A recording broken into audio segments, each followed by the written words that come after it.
who are when you look at the politicians like AOC and people like that, or whether it was Bernie Sanders or, the woman with the brain injury, it forgets Marjorie Taylor Greene.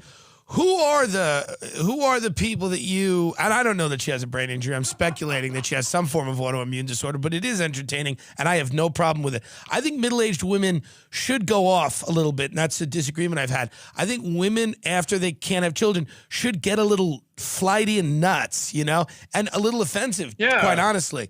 I believe that. What do you think's happened to gay people? Let's talk about that for a minute, because it's not fun anymore. It's moralism.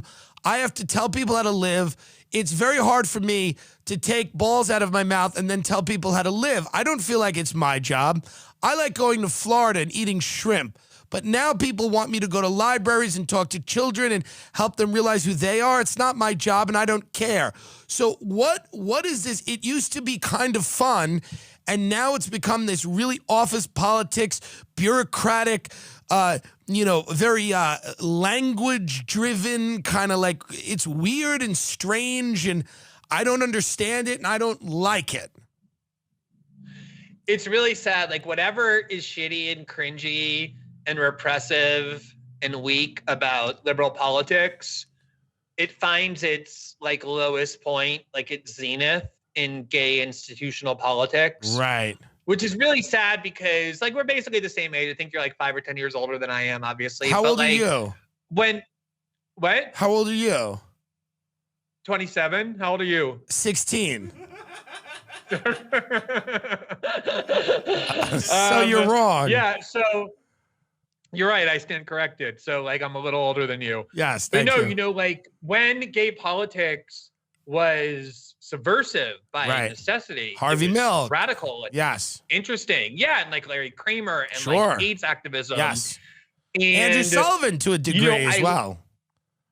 Yeah, I mean, Andrew Sullivan was kind of like, ironically, the sort of like trying to be the Catholic conservative. You need a gay conservative. Culture. That's why I like Caitlyn Jenner. You need someone in the community that just really likes the country club.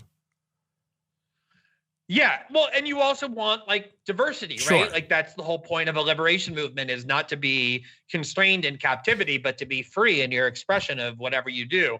But ultimately, like the politics were more radical and interesting. We kind of went from like Larry Kramer to fucking Pete Buttigieg. Right. That's like for me the trajectory. Yes. But also the what's really happened for me, like in terms of the, you're talking about the reversals before on like foreign policy and imperialism with Rachel Maddow and Ann Coulter or whatever. It's also taken place culturally. When I was growing up, the people who wanted to control private behavior and culture was the right, Jerry Falwell and the moral majority. And like the transgression came from the left, like Sinead O'Connor ripping up a picture of the Pope on Saturday Night Live. And so the left always was the culturally transgressive movement of liberation. It came out of the 60s, obviously, as well, like the Summer of Love, right? And like hippies and all of that. The free speech movement as well. This is completely reversed. The cultural left in the United States has a longer list of rules for how you can date, how you can fuck, how you can like feel sexual attraction for somebody than the fucking Pope has with his encyclicals. Like they have all this like formula for who you can date and ages and like what you have to do, and they want to control everything. Everything is abuse, everything is harassment. It's like watching this mirror image where they have all become this like highly repressive movement that is unrecognizable to me, except with reference to what the evangelical and Christian right was in the 1980s. Right. It's all become, and even the pushback is boring. I don't like, I'm like, also it's like, trans women weightlifters. I mean, I know that's an issue, but I can't care about that on either side. I just don't care about the Olympics, and I don't care about anyone, man or woman, who competes in the Olympics. And I'm not saying it's not a nice thing to do, but I just personally, I don't care. I find the Olympics to be sort of a large waste of time. For me, personally, I know that other people attach meaning to it, and that's fine. But for me, I don't care at all. If I don't care that, but it has gotten to this very weird point. There's just exhaustive. all of it's exhaustive. The left is, the right is exhaustive. You just get to a point now where nothing is new. We have the same conversations in a circular pattern over and over again. That's why Trump was sort of exciting, because at least there were these new conversations happening. Now they were all insane.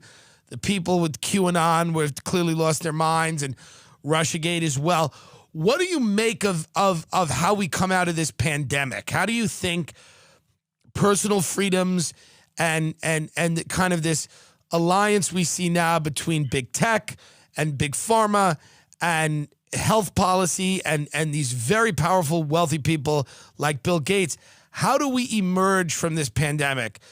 Do we emerge much like the same as before, or are we now kind of on the road to a technocracy where decisions about your own body, decisions about your own health, decisions about all kinds of things, sexual freedoms, are all going to be somehow strongly suggested and or enforced by government policy? I mean, I think the COVID pandemic is clearly the most transformative event of our lives. You know, the only thing that probably competes with it is the 9/11 attack, but I would say it's probably going to be much more enduring and consequential because it operates on so many other levels. You know, I remember going back to like March or April of 2020 when the lockdowns first began and we were all socially isolated and told we couldn't leave our homes, and all those celebrities were saying stay at home. And the idea at the time was, people have forgotten this, you just have to do that for a few weeks. The idea is you have to flatten the curve, right? Like you have to prevent the healthcare system from being overburdened and collapsing. So you want to make sure the COVID cases kind of stream out in a way that's manageable. So you just stay home for a few weeks, maybe a couple months, and then that will enable the healthcare system to gain its footing. But then of course, like the lockdowns quickly turned into something much more protracted than that.